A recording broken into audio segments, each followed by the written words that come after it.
अस्सलाम वालेकुम रहमतुल्लाहि व बरकातुहू। तो स्टूडेंट आज जो हम लोग देखने लगे हैं मैथमेटिकल मेथड ऑफ फिज़िक्स 2 का जो कोर्स है उसके अंदर हम एक टॉपिक देख रहे हैं Fourier integral theorem. Fourier integral theorem आप किसी और कोर्सेज में अगर आप पढ़ रहे हैं तो वहाँ पे भी यही थ्योरम वहाँ पे भी होता है मैथमेटिकल मेथड ऑफ फिज़िक्स के अलावा मैथमेटिक्स के किसी और कोर्स में भी। तो आप का सेम थ्योरम रहेगा। ये एक लेंथी थ्योरम है लेकिन हम इसे बहुत शॉर्ट टाइम में पढ़ेंगे क्योंकि ये पहले से नोटेड है। जस्ट मैंने थोड़ा सा इसे एक्सप्लेन करना है। तो फोरियर इंटीग्रल थ्योरम होता क्या है, पहले आपने इसको समझना है।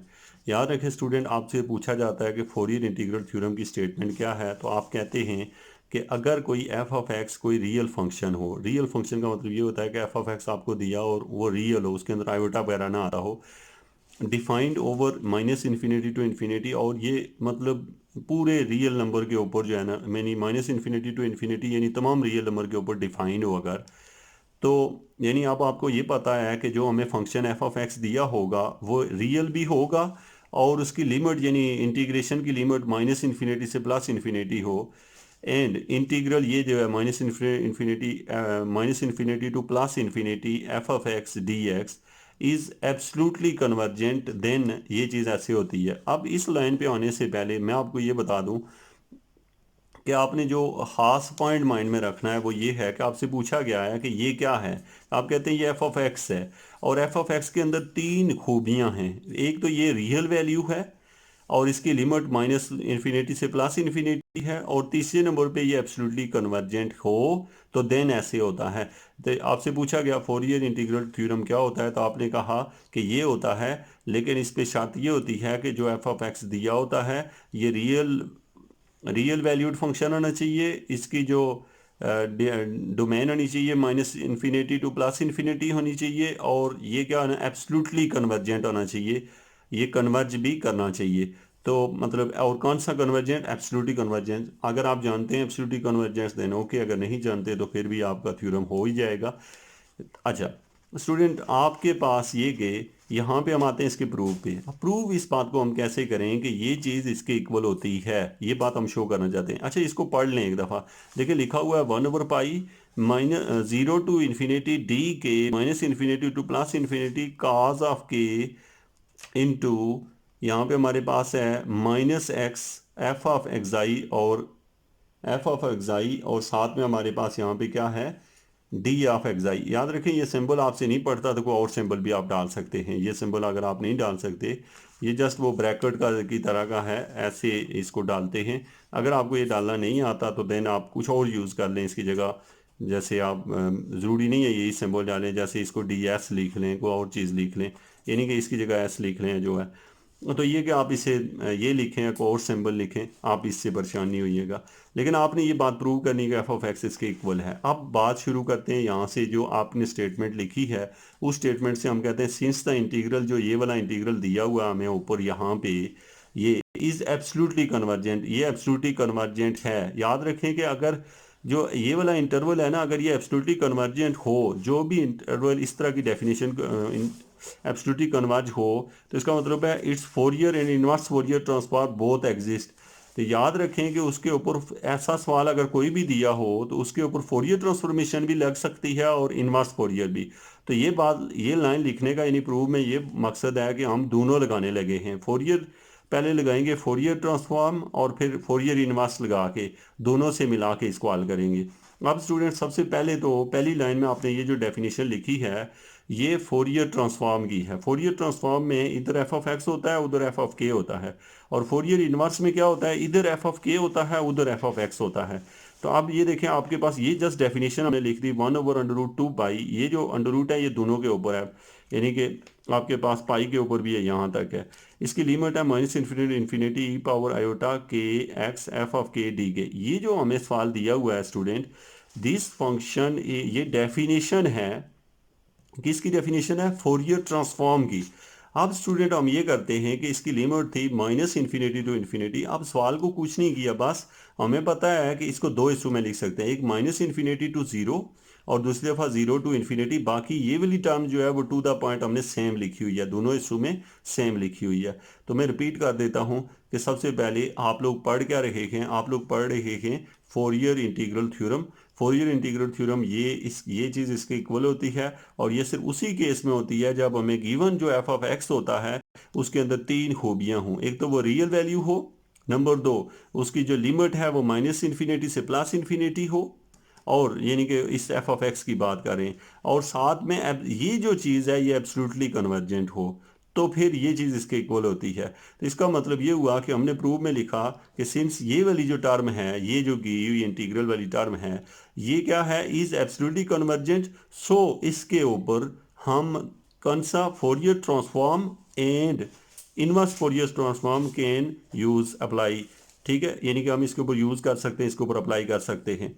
तो ये है स्टूडेंट, हमने सबसे पहली बात ये कि हमने यहाँ एफ ऑफ एक्स को लिख लिया। एफ ऑफ एक्स को जब हमने लिखा तो ये आपने लिखा हा कि ये फोरियर ट्रांसफॉर्म की डेफिनेशन थी।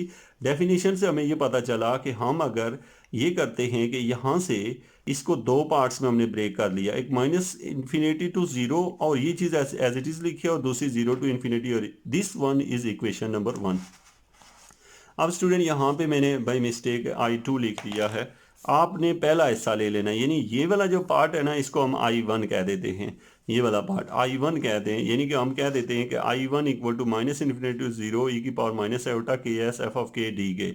ये जो हिस्सा है ना, हम असल में इसकी लिमिट उल्टी हो गई है हमसे। अब लिमिट उल्टी है, उल्टी होने का मतलब कि ये माइनस इन्फिनिटी टू ज़ीरो है, हम इसे इधर उधर लेके जाएं या इसका, तो हम यानी कि अभी हम इस एक पार्ट को हल करने लगे हैं। अब इक्वेशन नंबर को यहीं पे हमने छोड़ा, अब हमने इस इक्वेशन का एक पार्ट जो है ना वो लिया।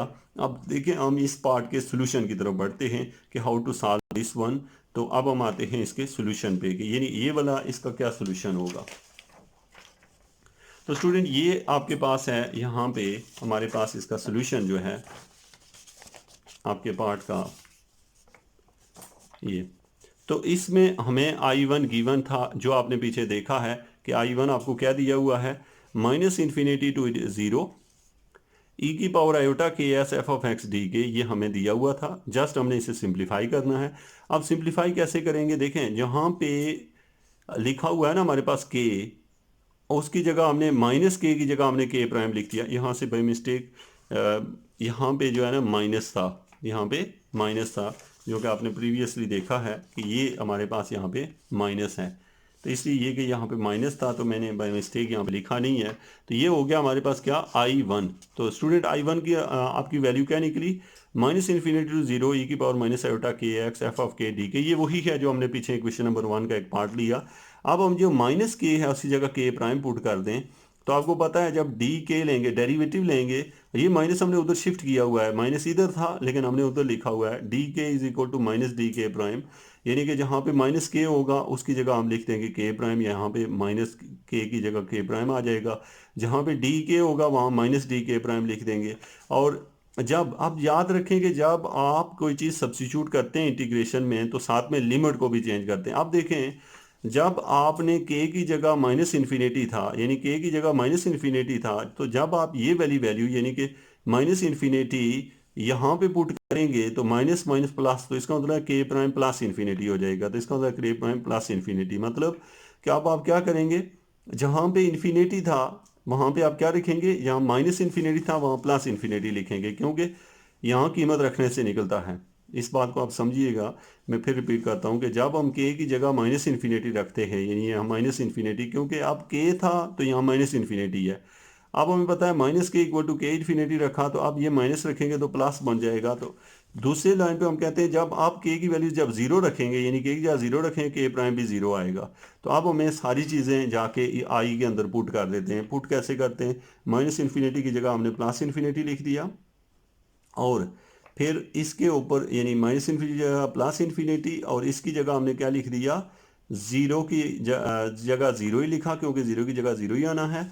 और यहाँ पे जो माइनस आयोटा के एक्स था, इसमें आयोटा के प्राइम एक्स डाल दिया, क्योंकि और उसके बाद यहाँ पे हमें पता है के की जगह क्या रखेंगे, के की जगह माइनस के प्राइम निकलता है, तो माइनस के प्राइम और डी के प्राइम लिख दिया।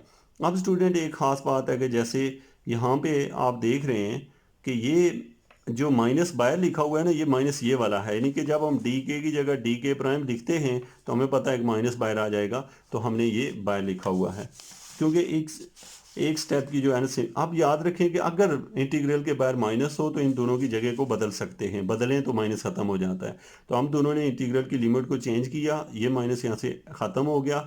अब ये टर्म एज इट इज़ लिख दी। याद रखें कि अगर आपके पास एफ ऑफ माइनस के प्राइम दिया हो तो ये आपने पीछे इसकी प्रॉपर्टीज़ पढ़ी हैं, लेकिन अगर नहीं भी पता तो याद रखें कि अगर एफ ऑफ माइनस के प्राइम हो तो उसे लिखा जा सकता है एफ ऑफ के प्राइम के ऊपर होल बार। ठीक है, ये हमने इसकी जगह लिख दिया इसे डी के प्राइम। ये तभी लिख सकते हैं जब एफ ऑफ एक्स रियल हो, तो हमें शुरू में दिया हुआ था वो रियल है, तब आपने इस तरह लिख लिया। तो अब आप इस लाइन से इस लाइन पे पहुंच गए हैं। ओवरऑल जो है आपने क्या पढ़ा, आपने कहा कि वहाँ से इक्वेशन नंबर 1 से हमने I1 लिया, I1 को हमने इस तरह कन्वर्ट कर लिया, यहाँ पहुँच गए। अब यही वैल्यू हम जाके इक्वेशन नंबर 1 में पुट कर देते हैं, यानी पुट इन इक्वेशन 1, यानी कौन सी वैल्यू I1 की। तो अब मैं दिखाता हूँ आपकी इक्वेशन नंबर 1 क्या थी। ये है स्टूडेंट आपकी इक्वेशन नंबर 1, आप यहाँ पे देख रहे हैं, आपको नज़र आ रही है कि इक्वेशन नंबर 1 क्या है। ये है आपके सामने एफ ऑफ एक्स का जो आंसर है हमारे पास वो कितना दिया हुआ है। ये है 1/2 माइनस इन्फिनिटी 0 ई की power iota K S F of K D के। तो इसके सारे की कीमत हमने निकाल ली है, ये वाला जो पार्ट नहीं है इसकी कीमत अभी हमने निकाली है। वो कीमत है ये I1 equal to this one. ये वाली जो वैल्यू है स्टूडेंट, ये जाके आपने यहाँ पुट करनी है इस जगह। यहाँ पे जब रखेंगे ना तो आप इक्वेशन आपकी ये वही रहेगी पुरानी, इसकी जगह पुट कर देते हैं। अब पुट कर दिया यहाँ पे, जब पुट की तो आपका सवाल बन गया F of x equal to 1/√2 pi 0 to infinity E की पावर, यहाँ पे है iota K prime of X F of K prime bar D K. अब ये वो जो अभी निकाली है वो है, और ये 0 टू इन्फिनिटी ये पुराने वाली लिखी हुई है। अब स्टूडेंट हमने यहाँ पे ब्रैकेट इसकी क्लोज है। अच्छा, अब हम क्या करते हैं, हमने ये वैल्यू वहाँ रख ली। अब देखिएगा, याद रखें यहाँ पे के ऊपर बार है, यहाँ पे भी बार है, यहाँ पे भी बार है, तो तीनों के ऊपर अगर बार हो तो उसे बार हटा सकते हैं। यहाँ पे कोई चीज़ नहीं है, ये मैंने कटिंग की हुई है, तो यानी ये बार और ये बार ख़त्म कर सकते हैं। अगर आप बार को ख़त्म कर देंगे तो यहाँ वाला जो डी के है, यहाँ पे जो लिख रहा हुआ है, चूंकि इसके ऊपर से अगर कॉमन ख़त्म हो जाए बार तो यहाँ वाला और यहाँ वाला मैच हो जाएंगे तो डी के कॉमन आ जाएगा। तो आप देखिए स्टूडेंट, यहाँ पे बचा है ई की पावर आयोटा के एक्स, यहाँ भी ई की पावर आयोटा के एक्स, और फिर एफ ऑफ के, और बार हम हटा चुके हैं, और इस साइड पे आ गया ई की पावर माइनस आयोटा के एक्स, और साथ में एफ ऑफ के, और इसमें और उसमें से फ़र्क है, इसके ऊपर बार है उसके ऊपर बार नहीं है, और ये आ गया डी के। याद रखें कि हम मेरे पास यहाँ पे भी बार है, यहाँ पे भी, यहाँ पे अगर तीनों पे सेम चीज़ आ रही हो तो रिप्लेस की जा सकती है, इसलिए यहाँ के से रिप्लेस किया हुआ है। अब स्टूडेंट याद रखें कि आपकी जो है यहाँ पे जो रिजल्ट आया है, यानी इक्वेशन नंबर 1 में पुट करने के बाद वो ये है। अब स्टूडेंट ये आपकी बनी है इक्वेशन नंबर 2। अब स्टूडेंट आपने बस इतना करना है कि इक्वेशन नंबर 2 में दो चीज़ें हैं, इन दोनों को, इसको अलहदा हल करना है, इसको अलहदा हल करके यहाँ पुट करेंगे। यानी हल करना बहुत बड़ा नहीं है, 2 स्टेपों में हल हुआ है। यहाँ पुट करेंगे, यहाँ पुट करेंगे, थ्योरम प्रूव हो जाएगा। अब देखें कैसे करेंगे, नीचे जाके देख लें। सबसे पहले तो है ई की पावर माइनस आयोटा के एक्स एफ ऑफ के बार, ये हमने ले लिया है, ये हमने एक हिस्सा ले लिया। अब स्टूडेंट ये कौन सा हिस्सा ले लिया, ये नेगेटिव वाला जो है, सॉरी यहाँ पे जो है बाय मिस्टेक यहाँ पे हमने लिख दिया है माइनस, जबकि इसके साथ जो है वो माइनस नहीं है, ऊपर जो कोई माइनस नहीं दिया हुआ, माइनस तो दूसरी टर्म के साथ है, तो हम ये वाली टर्म ले रहे हैं। तो जब इसके साथ कोई माइनस नहीं है तो यहाँ पे प्लस है, यहाँ पे क्या है, प्लस है, यानी मैंने ये वाली टर्म ली है ना, सिर्फ ये वाली, इसको हल कर रहा हूँ। तो इसका ये पार्ट लिया, ये है, ये यहीं पे लिख दिया ई की पावर आयोटा के एस, और √2 पाई लिख दिया। ये जो है ना डेफिनेशन लगाई है एफ ऑफ के की। अब ये क्या लगा रहे हैं, Fourier inverse transform. Inverse transform में याद रखिएगा कि यहाँ पे क्या आता है, डैश आता है। याद रखें कि ऊपर अगर बार हो तो यहाँ आयोटा के साथ माइनस लिखा जाता है, बार ना हो तो आयोटा के साथ प्लस लिखा जाता है। तो हमने ये जो ई की पावर आयोटा के एक्स है उसको तो यहीं रख लिया। अब इनवर्स का फार्मूला आता है 1/√2 पाई, तो 1/√2 पाई को यहाँ लिख लिया और ये फार्मूला यूज़ किया है। क्या होता है वो, ई की पावर आयोटा के x F of X D x, यहाँ पे माइनस इसलिए लिखा, इसके ऊपर कंजुगेट का साइन था इसलिए, और बाकी जो है ना एक्स बार है, ये इसलिए लिखे हैं बार क्योंकि हमारे पास जो वैल्यूज़ दी हुई हैं वो हमने एफ ऑफ के जो है ना यहाँ पे जो टर्म ली हुई है वो इस फॉर्म में हमने ली है। अब स्टूडेंट हमारे पास है यहाँ से अगर हम इसको ये जो हमारा रिजल्ट है इसके साथ हमने ये किया कि 1/√2 एज इट इज़, यहाँ पे माइनस एज इट इज़, ये जो नहीं था ब्रैकेट के बाहर ई की पावर आयोटा के एक्स, इसको हम ब्रैकेट के अंदर ले गए। जब इसको हम अंदर ले गए हैं, ये टर्म एज इट इज़ यहाँ आ गई, पहले वाली पहले से मौजूद थी, नहीं ये पहले वाली यहीं मौजूद थी, ये वाली भी आ गई है, और यहाँ एफ ऑफ एक्स प्राइम और डी एक्स प्राइम बचा, ये डी एक्स प्राइम लिखा हुआ है। अब स्टूडेंट आपको पता है कि याद रखें कि जो नेगेटिव वाला है वो है माइनस आयोटा के, और ये प्लस आयोटा के है, इसके साथ एक्स बार है, इसके साथ एक्स है, तो जब हम आयोटा के कॉमन लेंगे तो यहाँ पे बचेगा एक्स, और जो माइनस वाला होगा एक्स प्राइम वो बाद में आ जाएगा, बाकी एफ ऑफ एक्स प्राइम और डी एक्स प्राइम। तो यहाँ तक हम क्या किया, हमने इस क्वेश्चन को पहुँचा दिया। तो ये थी आपके क्वेश्चन नंबर 2 का जो पार्ट था, ये इसका सोल्यूशन है। अब हमारा प्रॉब्लम ये है कि हम चाहते ये हैं कि इसका सोल्यूशन तो हमें मिल गया, ये थोड़ा सा यानी आपने ये जो पार्ट आप हल कर रहे थे इसका सोल्यूशन आपने ये निकाला। अब सवाल है कि इसका कैसे हल करेंगे। तो इसका हल हम ऐसे करेंगे कि देख लें कि सबसे पहली बात है कि आपने लिखा आल्सो, यहाँ पे हमने लिख दिया e की power iota K S F of के, ये वाली टर्म हमने ले ली है, e की पावर आयोटा के एक्स एफ ऑफ के। तो ये जो टर्म है हमने जब ली है यहाँ पे इसके टर्म को, तो स्टूडेंट हमारे पास यहाँ पे जो है ना ये जो टर्म लिखी हुई है इसको देख लीजिएगा, यहाँ पे चूँकि माइनस है, पीछे मैंने देखी है अभी इक्वेशन, तो इक्वेशन के लिहाज से जो है यहाँ पे चूँकि इक्वेशन नंबर 2 में माइनस है, यहाँ माइनस है, यहाँ भी माइनस ही है, तो ये जो है ना ये माइनस है, ई की power minus iota K S F of के इक्वल टू ई की पावर माइनस आयोटा के एक्स।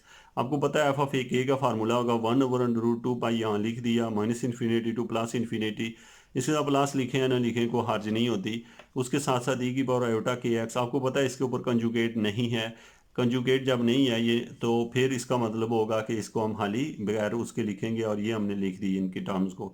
तो यहाँ पे क्या लिख दिया, आयोटा के एक्स बार और एफ ऑफ एक्स बार और डी एक्स। याद रखें कि हमने पीछे भी बार डाला था, यहाँ भी डाल रहे हैं। इसकी रीज़न ये होती है कि क्योंकि अगर एक्स पहले से मौजूद है तो यहाँ पे एक्स की जगह कुछ और आएगा, इसलिए ये डाला जाता है। अब ये जो टर्म है फार्मूले में एक्स होता है, लेकिन हमने एक्स बार डाला। एक्स बार क्यों डाला है आपको पता है, क्योंकि एक एक्स बार भी है, इसलिए हमने उसको थोड़ा उस दूसरे से डिफरेंट बनाने के लिए ऐसा लिखा है।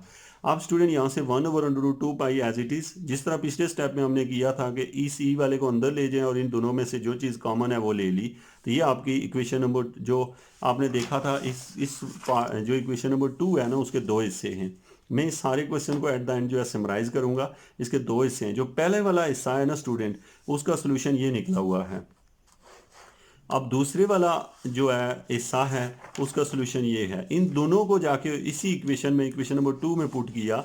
जब 2 में पुट किया तो f of x equal to 1/√2 pi, ये खाली कीमतें रखी हैं अभी हमने, जो पूरा आपने निकाली हैं ये दोनों यहाँ रख दी हैं। जब हमने ये दोनों रख दी हैं तो अब हमें पता है कि इन दोनों के अंदर 1/√2 कॉमन है। दोनों के अंदर ये वाली टर्म कॉमन है, ये वाली टर्म और ये वाली टर्म, ये टर्म हमने बाहर निकाल दी है। एक तो पहले से बाहर पड़ी हुई थी ये वाली। अब ये टर्म और ये टर्म जो है ना इकट्ठी करके यहाँ लिख दी है।